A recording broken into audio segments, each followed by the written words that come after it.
You can hire a manager. You can hire, but they may be going through motions, making their making the atmosphere look like a nice temple or something, but the devotional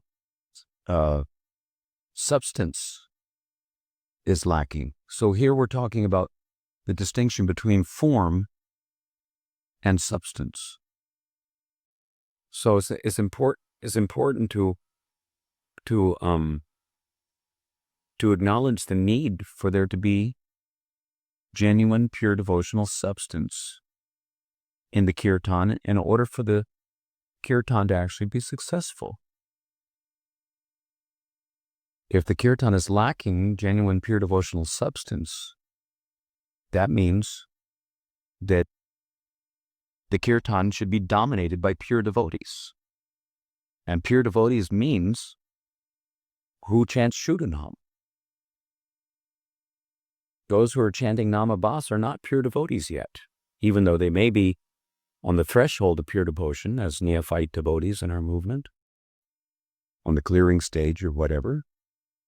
And that's also good on one level, but it's not going to do what the Saṅkīrtan performances are actually intended to do. It's one thing, śuddha-nāma. It's one thing, śuddha-nāma to a certain extent, but it's another thing to actually inculcate bhakti shakti or plant the seed of prema into the heart of, another living entity. So that means that, people have to be pure. Therefore, following the four regulative principles, chanting a minimum, at least for the devotees in our movement, under Srila Prabhupada's auspices, chanting a minimum of 16 rounds daily. Then we can hope to be gradually gaining, purity, devotional momentum. That's required. If we're not on that platform, then we're not chanting the name. Some people complain about changing the tune too often. Some people complain about not changing the tune enough. But if one is chanting śuddha-nāma, then it doesn't matter how many times he changes or how many times he doesn't change. Whoever's hearing that chanting of śuddha-nāma is getting something substantial. But if someone's not chanting śuddha-nāma, is chanting either, the nāmābhāsa or nāmābhāsa, which is the offended name, then no matter how you cut it, you can change the tune as many times as you like, or as you can not change the tune as many times as you like. But it doesn't matter how many times. It doesn't matter how supposedly devotional an atmosphere you generate by having a nice violin or having a nice flute or having a nice saxophone, or having nice djembes, to completely obliterate the beauty of the sound of the mridanga, or having nice bass guitars, or having nice heavy metal. Why not have heavy metal? Some people like that, And some people might even think that that's quite devotional enough for them. It doesn't matter, how you embellish it. If you have, nice kartal playing, nice mridanga playing, nice, changes in the rhythmic patterns, changing up. If you do it correctly or you do it incorrectly, it doesn't really matter all that much. Because if you're not chanting śuddha-nāma, even if you change up correctly, then, and the form of the Kīrtan may look together about itself. But the substance is lacking. So ultimately the bottom line is more important than anything which has anything to do with form. How the Kīrtan looks, whether we're wearing one red sock and one blue sock, or whether we got some spiffy saffron socks on, with our spiffy, little gold buttons on our kurta or whatever. No matter how you cut it, if you're not chanting śuddha-nāma, you're not doing real Kīrtan.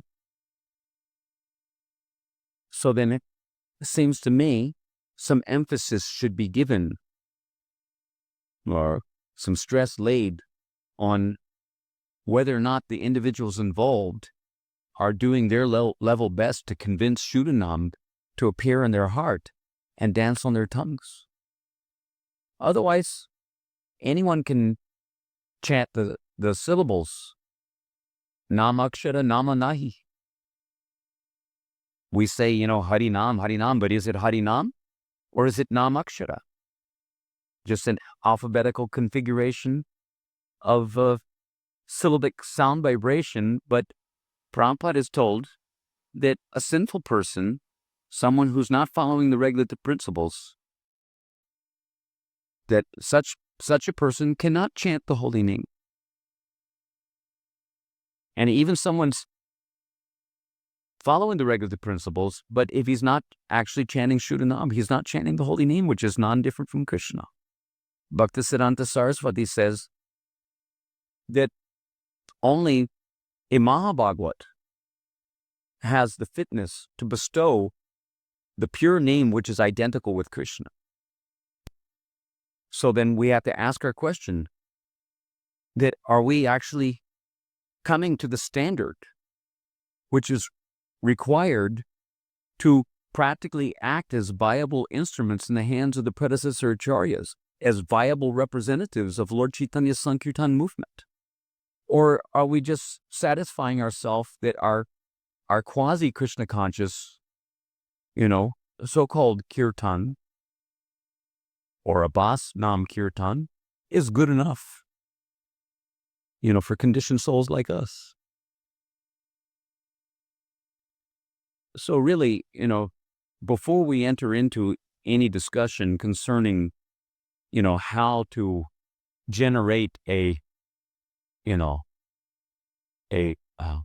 form of the Kīrtan, which is in some way or another more acceptable or more, let's say, together about itself, how to change up properly, how to play the kartals, whether the kartals, because Prabhupada did give some instructions concerning the volume of the different instruments, in relationship to the singing, the chanting. He did give such things. But before we entered into that, we should actually try to understand what we're doing, what we're trying to accomplish. By performing Saṅkīrtan Yajna, what we're trying to accomplish is we're trying our best to propagate love of Godhead, Kṛṣṇa prema. You can't give it if you don't have it. So if we want to be instrumental in propagating Lord Chaitanya's Premanam Saṅkīrtan, then we have to come to the platform of prema. Or at least we have to be pursuing prema dharma as per anukulena Kṛṣṇanuṣīlanam, which is, you can say, the green mango. The means and the end is the same. The endeavor has to be to please Kṛṣṇa, to do what is favorable in the matter of cultivating pure, unalloyed devotional spirit. And if we're not making that endeavor to cultivate according to Sambandha Tattva Gyan, Avideya Tattva Gyan, and Prayoja Tattva Gyan, if we're not properly aligned with the Siddhanta of the Gaudiya Sampradaya, and we're just, getting our yayas out, the mamas and papas, come together to have a hoedown on the plea of having a Kīrtan, keeping Kṛṣṇa in front. I don't want to second guess people's sincerity, but the fact of the matter is that we have to consider whether or not we're actually seriously cultivating pure devotional principles. If we're not seriously cultivating pure devotional principles, anukulina Kṛṣṇa śuddhanām, anyabhilasita shunyam. Shunyam means zero. No ulterior motives. Not for name, not for fame, not for making money or keeping our grihasta, or these days, any kind of ashram together, by doing Kīrtan for money, getting, a cut of the tuition, the what is it called? The ticket. So these are not at all Shuddha Bhakti. It's hardly a semblance. It's offended name, actually. So if we want to actually become instruments in the hands of the predecessor Acharya and successfully perform Saṅkīrtan to assist Lord Chaitanya's mission of propagating the holy name, then we have to propagate the holy name. It's not enough to propagate the semblance of the name, because that semblance of the name is not the holy name. You could say it's the tejas of Nam, but it's not Rasuvaisaha. Rasuvaisaha is śuddhanām, who is identical with Kṛṣṇa, Nami, who is Rasuvaisaha, Akila Rasamrita Sindhumurti. Then that sound vibration is Shabda Brahman. The other offended name is not Shabda Brahman at all. It is, as Prabhupada himself wrote in one essay, he says that it is mundane Mayak sound vibration, even though it's having the syllables of the name, appearing like the name. Bhaktisiddhanta gives another example of Ravana abducting Sita. Ravana's abducting Sita. Did he get Sita? No, he didn't get Sita. Sita slipped behind the veil of Yogamaya and presented a Mayak form of Sita. So in the same way, śuddhanām slips behind the curtain of Yogamaya and presents a Mayak form of Nam to those who are offenders against the name or those who are sinful. A sinful person at best can inadvertently chant the shadow representation, shadow semblance, chaya nāmābhāsa. And that, will help him to become free from sinful reactions. But without chanting śuddhanām or without associating with devotees who are chanting śuddhanām, there's no question of bhakti being ignited within the heart.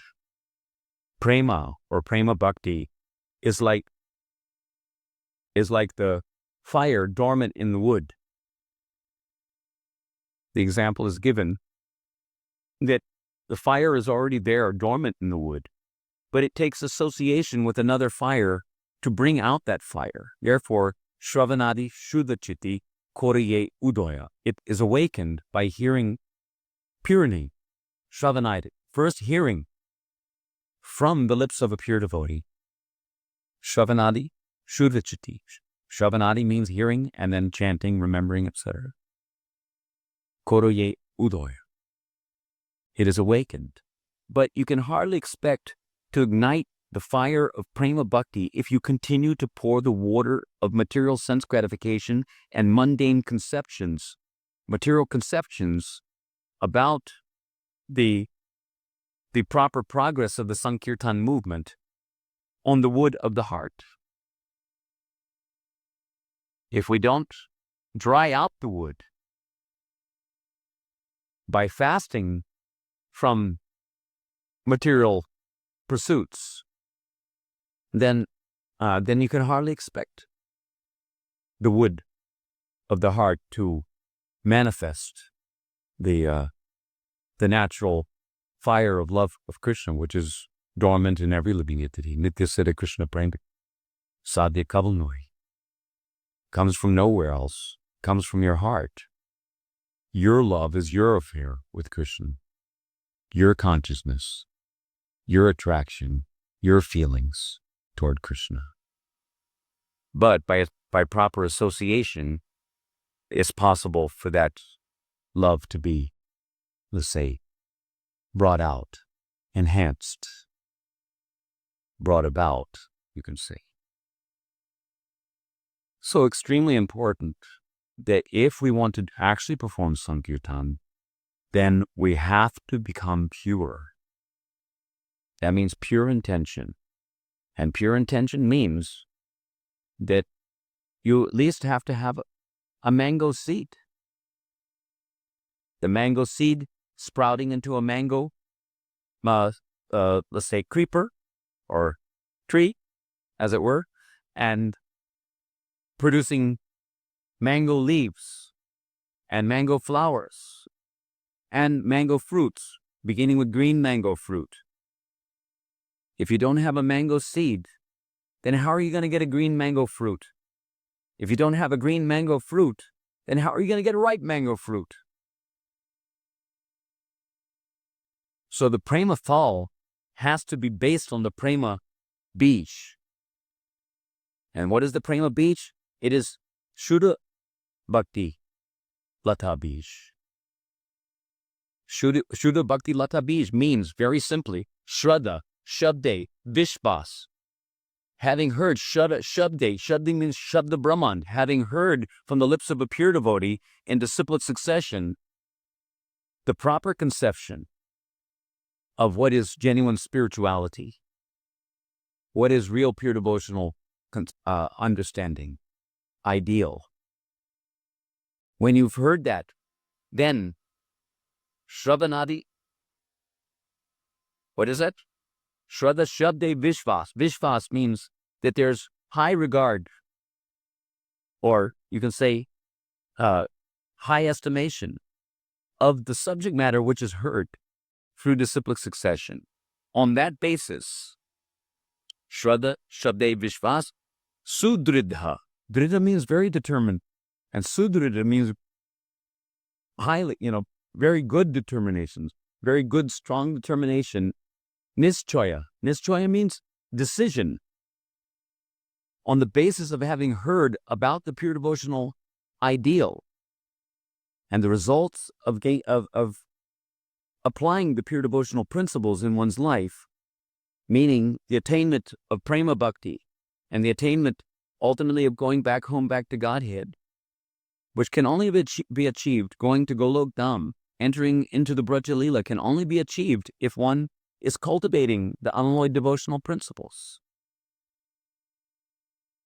So after having heard, and when one sees something wonderful in that subject matter which he has heard from the lips of the pure devotees, and develops a high regard, such a regard that he makes a firmly determined decision about what? Kṛṣṇa bhakti koile sarva karma krita hoy. Kṛṣṇa bhakti only. And Kṛṣṇa bhakti means śuddha bhakti. It doesn't mean mishra bhakti. Kṛṣṇa bhakti koile sarva karma krita hoy. That there's no need to do any other karmas. Sarva karma prityaja. Sarva dharma prityaja. Mam ekam. One thing. Only one thing. What is that one thing? In Kali Yuga, who is Mam? In Kali Yuga, Nam. Mam means Nam. Kali, nāmārupe, Kṛṣṇa avatar. Kṛṣṇa avatar in Kali Yuga means Nam. So, sarva dharmam prityaja, nam ekam sharanam vraja. That is the actual meaning in Kali Yuga.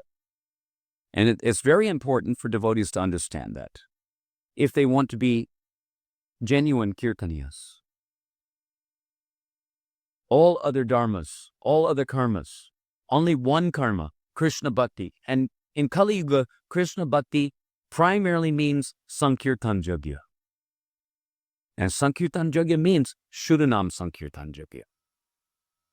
Before we attain the śuddhanām platform, naturally we're chanting nāmābhāsa, trying to clear away anarthas and whatnot. But we have to focus on the sarup of uttama bhakti. The sarup of uttama bhakti, that means artha pravritti, not only anartha nivritti. By only focusing on anartha nivritti and chanting nāmābhāsa to do anartha nivritti, you will never come to the perfectional stage. Artha pravritti is more important. And as you become more focused on artha pravritti, which means anukulina Kṛṣṇa, that is the sarup lakshana of Shuddha Bhakti, denoted by Kīrtan, particularly in Kali Yuga, Saṅkīrtan. Then you can hope to get something standard, something real out of the affair. So it's essential that the devotees become well acquainted with what is required for actually performing Saṅkīrtan in a real way, so that we can become fully qualified spiritual masters, fully qualified instruments. Before you can become fully qualified spiritual master, you have to become a fully accomplished disciple. Disciple means discipline. Without becoming a properly disciplined disciple according to pure devotional principles, there's no question of having a green mango.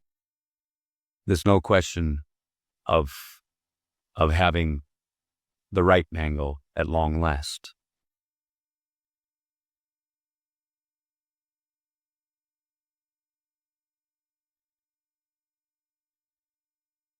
Scary. If you saw no these up and you say I'm busy, you're shooting friends for you. Come with the letter. So there's this.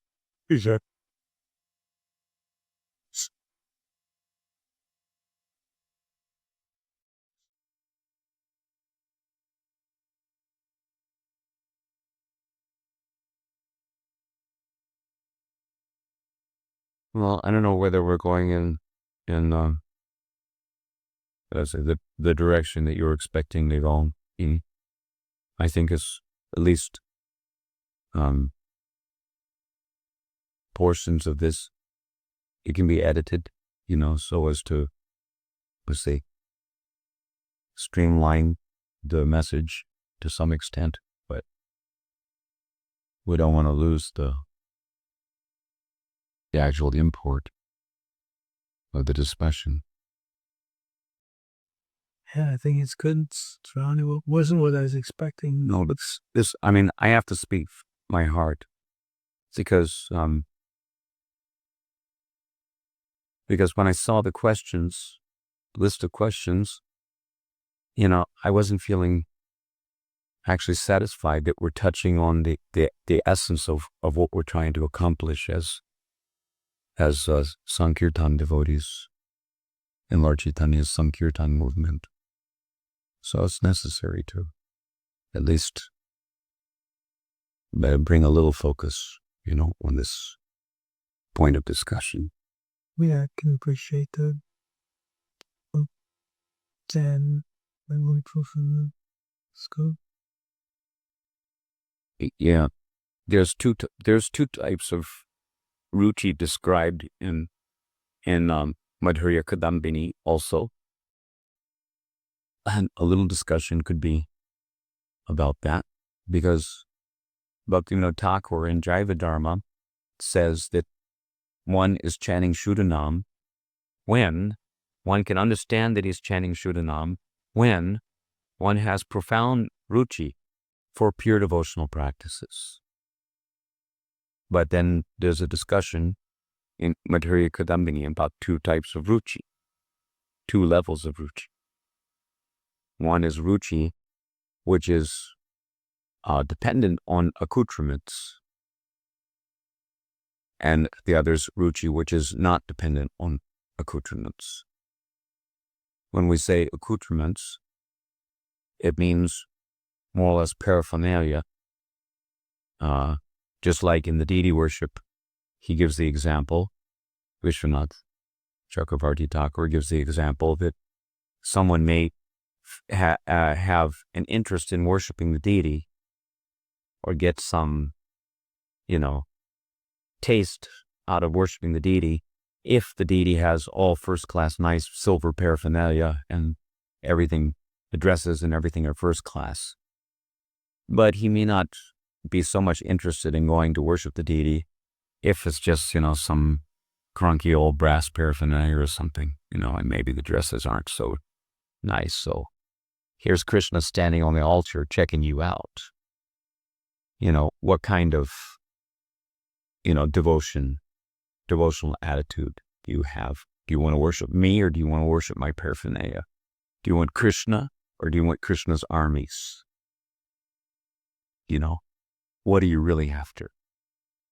So that kind of ruchi, which is dependent on nice mridanga playing or nice rag alankars, means ornaments. If the rag alankar is executed properly, meticulously, then it's pleasant to hear.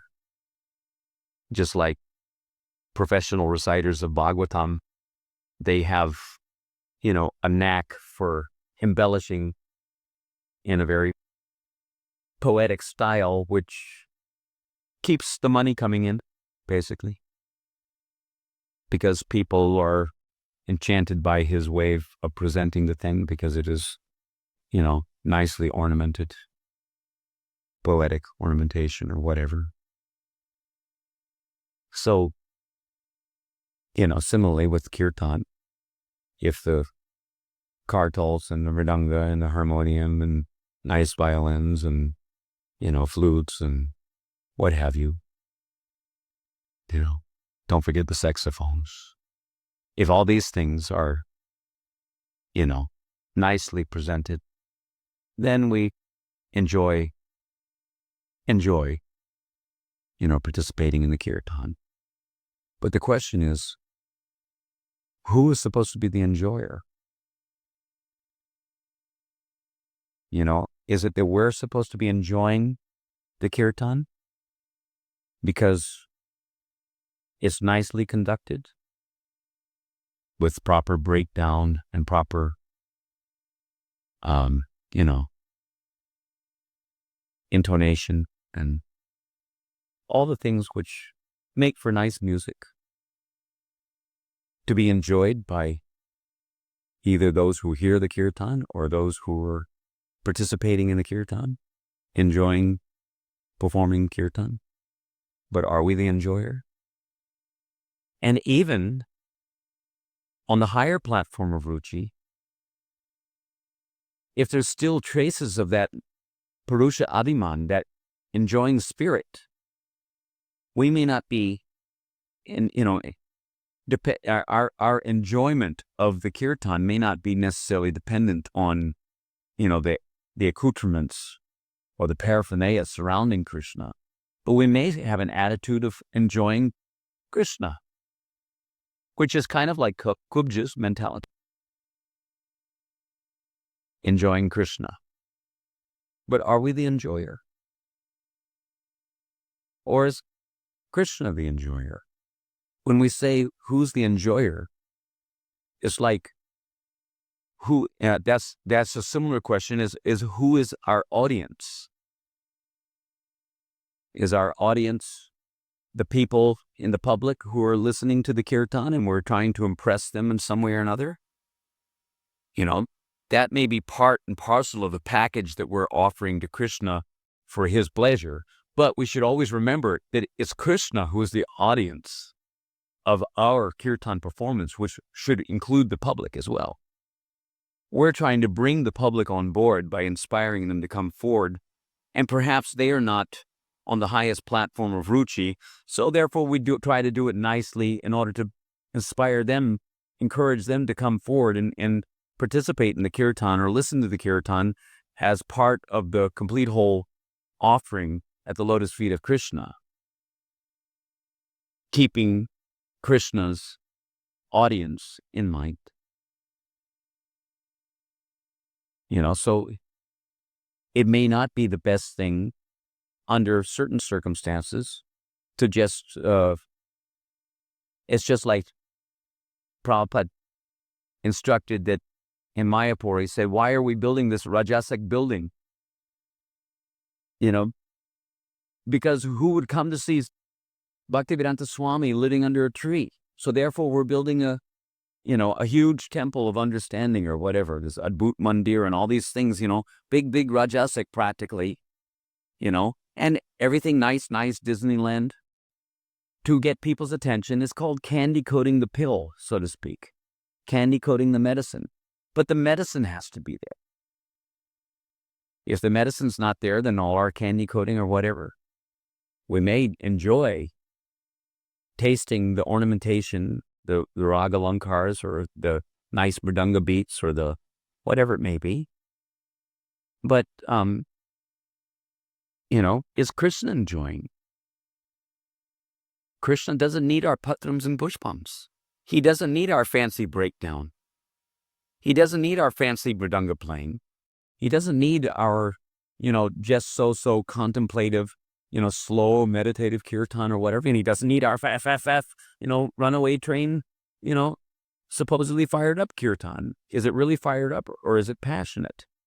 Or maybe we give everyone the benefit of the doubt that it's enthusiastic. Okay, so at least it's enthusiastic. But enthusiastic for what? What is our enthusiasm directed toward? What is our enthusiasm based on? So we may be enthusiastic, but maybe it's just because we get a rush out of whamming the kartals as loud as we possibly can, or hitting the gong as loud as we possibly can, or hitting the mridanga as loud as we can, because after all, you can play an instrument as loud as possible. It's possible, but whether that's what should be done is another thing. If it gives pleasure to Kṛṣṇa to play the instrument as loud as possible, then go for it. But, if Kṛṣṇa would prefer something done tastefully for his sense gratification, then maybe that's a higher consideration than both the lower form of ruchi, which is a consideration of our taste, or the higher form of ruchi, which is also a consideration of our taste. Of course, if our taste is based on Kṛṣṇa's taste, then that's the highest form of ruchi, but then we're entering into something which is called asakti. And then there's bhav. And prema, which is Kṛṣṇa indriya priti ichta, the desire to satisfy the senses of Kṛṣṇa. Then we see that it's not a question of whether or not there are, fanciful accoutrements, embellishments, ornamentation, etc. It's a question of whether Kṛṣṇa's pleased. And if Kṛṣṇa's pleased by the complexities of the mridanga patterns done for his pleasure, because after all, if the element of bhakti is not there, then Kṛṣṇa doesn't have to accept, just like he didn't have to place his glance on Duryodhana's, elaborately presented feast. He preferred to go to the house of Vikrura. The house of Vidura. And even Vidura was, according to regulative principles, making a very nice feast for him, best he could. But what was Vidura's wife doing, Vidurani? She was there overwhelmed with ecstasy that Kṛṣṇa had come to her house, so much so that she was peeling the bananas and offering the bananas to Kṛṣṇa, the banana peels to Kṛṣṇa, and throwing away the bananas. And Kṛṣṇa was taking the banana peels, and mind you, there was not a single tulsi leaf on any of those banana peels, but he was accepting the offering because it was with bhav, from the heart. So there's another, realm of consideration involved. However, we cannot think that Vidurani's bhav was more elevated. She was offering, out of ecstasy, offering the banana peels to Kṛṣṇa, totally unmindful of what she was doing. She was just in ecstasy. And sometimes that happens also in relationship to the gopis. But we can hardly expect that Vidurani's devotional bhav was more elevated than the gopis. Sometimes the gopis go running in the dead of night, just because they're so overwhelmed with the desire to meet Kṛṣṇa for his satisfaction that they forget to put on one earring, one ankle bracelet is off, the upper part of the body, upper part of the cloth is on the lower part of the body, and the lower cloth is on the upper part of the body, and there's lac on her eyebrow, and there's cudgel on her feet, or whatever it may be, totally topsy-turvy. Sometimes that happens, but when they commence the performance of Rasa Lila, and you can read about it if you're daring enough to read Govinda Lilamrita. There's 2 chapters concerning the performance of Rasa Lila. And it is stated, I could quote it from the Shastra, but I'll paraphrase it best I can without referring to it and reading it. Kaviraj Goswami says that whatever musical embellishments and means rhythmic playing of the different types of drums, and there were different varieties of drums being played, and kartals, and the various musical instruments, as well as whatever types of singing, because they have what are called quarter tones, these microtones, which are, according to Srimati Radharani, she says in Chamakara Chandrika, she's addressing Kṛṣṇa, who's disguised as a female singer who has come to somehow endeavor to break her man. But she says that these microtones cannot be intonated by human beings in this world, but they're intonated by the resonance of the heavenly planets, and also in Vaikuntha, and also in Braja Golok. The gopis are quite proficient at these very subtle modulations in order to bring out rasa, in order to give expression to their, aprakrita bhav, totally transcendental, spiritual. So Kaviraj Goswami, at the end of the Rasa Lila performances, he describes that whatever complexity of musical embellishment is done by Lord Brahma on the highest material planetary system, Brahmalok, and the residents of Brahmalok, the residents of Swargalok, the residents of Brahmalok, all the way up to the residents in the heavenly planets, and all the way up to Brahmalok, and beyond, whatever complexity Lakshmi Narayan and their associates perform in their musical, let's say, relisment in the Vaikuntha planets, and more beyond that.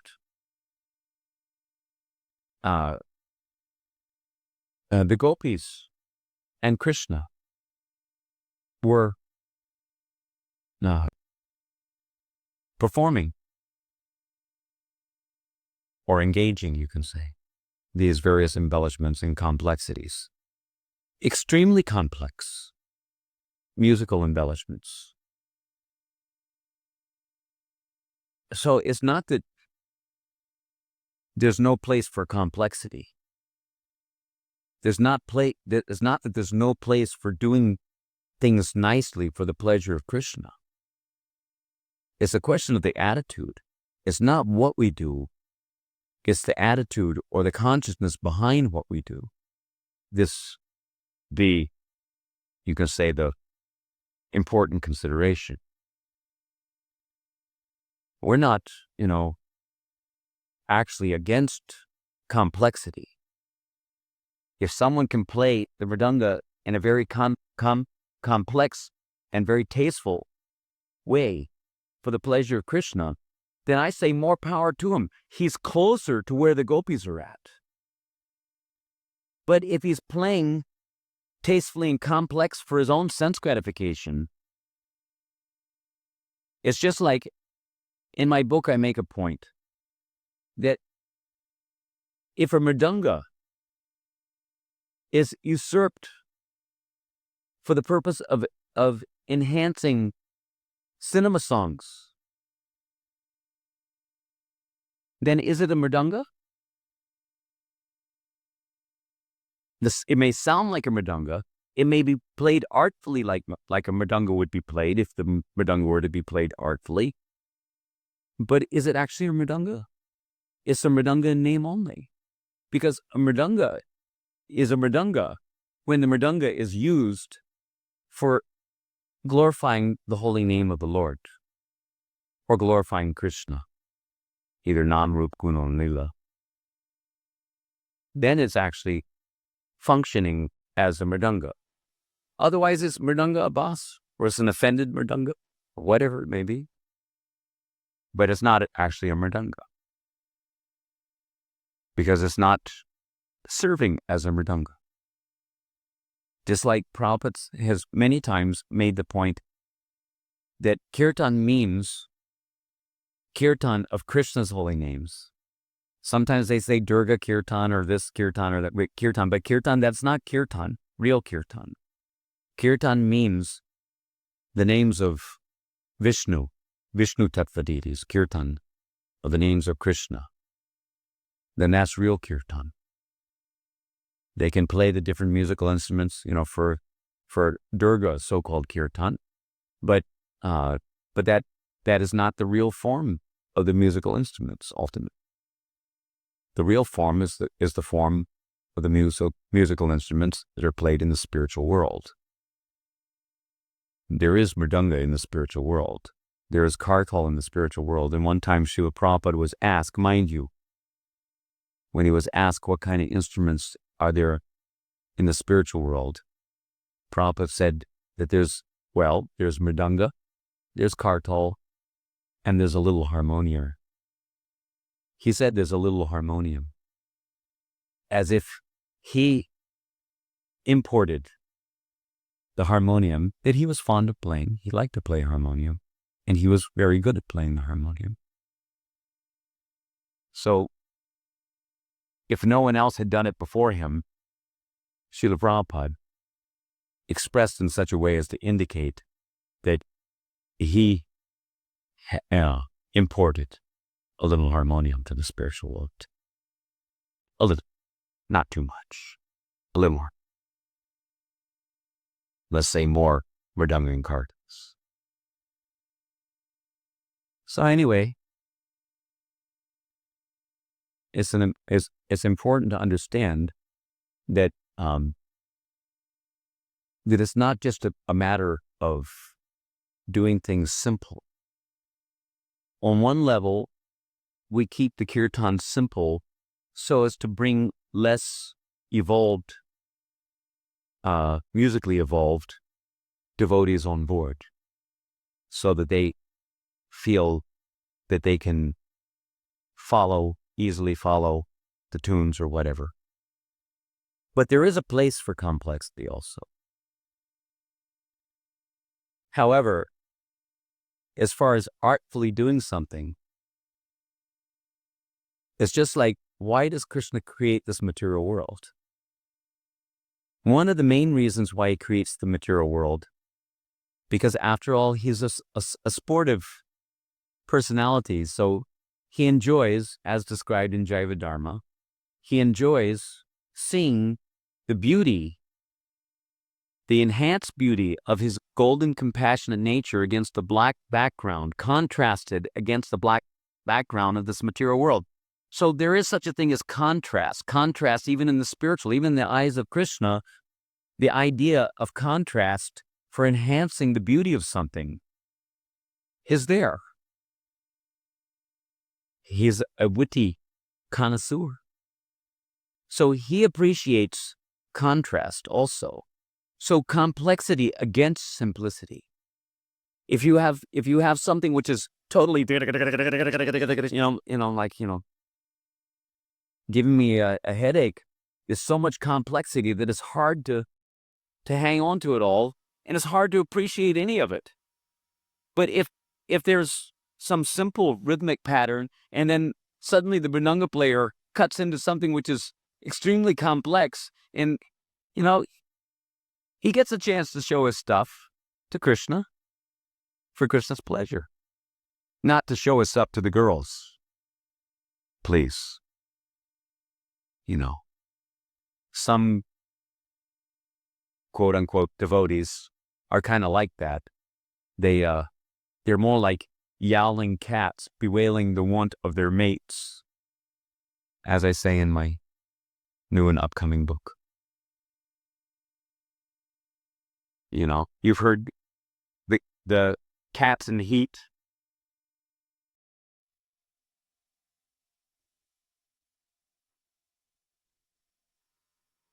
That's the kind of Kīrtan that some people do, showing off to the girls or whatever. And it's all not like that. But doing something nicely for the pleasure of Kṛṣṇa, that goes beyond the consideration of these two, the lower and the higher form of ruchi, to the consideration of prema. Kṛṣṇa Indriya Priti Ishcha, having the desire to give pleasure to, Kṛṣṇa, to the senses of Kṛṣṇa. Radharani makes, milk sweets, but she never makes the same milk sweet twice. There's always some nuance for Kṛṣṇa to pick up on and appreciate. The same with her lovemaking, the same with, her dressing, the same, she's multi-variety of expressions of herself for the pleasure of Kṛṣṇa. That is her prema. That's the mark of her prema. It's not, bland, namby-pamby, watered down to the point where it's hardly any longer Kīrtan. So there's room for spice, but we're spicing it for Kṛṣṇa's pleasure. We're not spicing it so that we can, get some kind of a rush out of, putting some chili on our tongue. That may be there, in the consideration of one type of ruchi or another. But, when you think about Kṛṣṇa's pleasure, how to do it for Kṛṣṇa's pleasure. And the main ingredient in the matter of Kṛṣṇa's pleasure is the heart. To sing from the heart. To sing out of a desperation for somehow or other getting Kṛṣṇa's favorable glance upon us. His merciful glance upon us. Somehow or other, if we can accomplish that by our performance of Saṅkīrtan, then we've done the real thing. So why Saṅkīrtan? Why not just one little babes in the woods somewhere crying alone in the wilderness? Why coming together and cooperating, giving up our egocentricity enough to cooperate with each other to produce a louder voice to get Kṛṣṇa's attention? We're calling out as loud as possible. Kīrtan means Kīrtana. Kṛṣṇot Kīrtana Gana Narpanipano. This prayer to the six Goswamis, Kṛṣṇa Kīrtana. Ut means above. It has a couple of different meanings. Above means loudly, above the din of this materialistic rat race society. Means loudly chanting, above the din of our disturbed minds, etc. To chant loudly so that we can, bring the holy name into the purview of our, as if we could bring, but by His grace, if He so desires to appear and dance on our tongue. Not that we're chanting, but that He's dancing, using our tongue as an instrument for His divine, sound incarnation into this atmosphere, loudly, for the benefit of others, but also loudly, so loud that we can hope to be heard in Golok Dham, to call Him Golok Era Prema Dan. Harina, just like Advaita Acharya was loudly calling out for the appearance of Lord Chaitanya, loudly calling out. So that kind of loudly, Kīrtan. But ut also means, just like uttama, it means transcendental. Transcendental Kīrtan. It means it must be śuddha-nāma. Kṛṣṇot Kīrtana means that the six Goswamis engaged in transcendental Kīrtan. Not just loudly, but transcendental, supramundane, spiritual sound vibration, śuddha-nāma. śuddha-nāma Kīrtan. Then, another meaning of ut is with raised up arms. Kīrtan means chanting and dancing with arms raised. When the arms are raised in the performances of loud Saṅkīrtan of the holy name, then all the residents of the heavenly planets are also benefited. And when we're dancing with our feet on the ground, the earth planet, and all the residents of the lower planetary systems are also benefited. So to benefit everyone, therefore, of course, we're sitting and doing Kīrtan here in the Kṛṣṇa Balaram Mandir, but there are devotees who are also dancing and chanting. It's just like some of the gopis will be sitting and doing the musical accompaniment to the Rasa Lila. Other gopis are dancing, and some gopis are sitting and playing the musical instruments and singing like that. So in that mood, we're chanting, sitting, before Radharani and Kṛṣṇa, or Kṛṣṇa Balaram and Gaurnitai, and we're chanting and helping to, or at least trying to help to inspire and the enthusiasm. And you see practically how we get the public to dance and chant, with us. And the devotees also become inspired to dance and chant. Saṅkīrtan is like Rasa Lila. Our Nam Japa is like inviting Radha and Kṛṣṇa, Radha Kṛṣṇa Nam, into our private kunj to accept our intimate sevas. But it is Nam Saṅkīrtan which inspires Radha and Kṛṣṇa when they see our non-egocentric, let's say, cooperative, para upakara spirit to do good for others. Para upakara spirit. When they see that, then they become inspired to reveal themselves intimately in the kunja, in ways that we perhaps would never,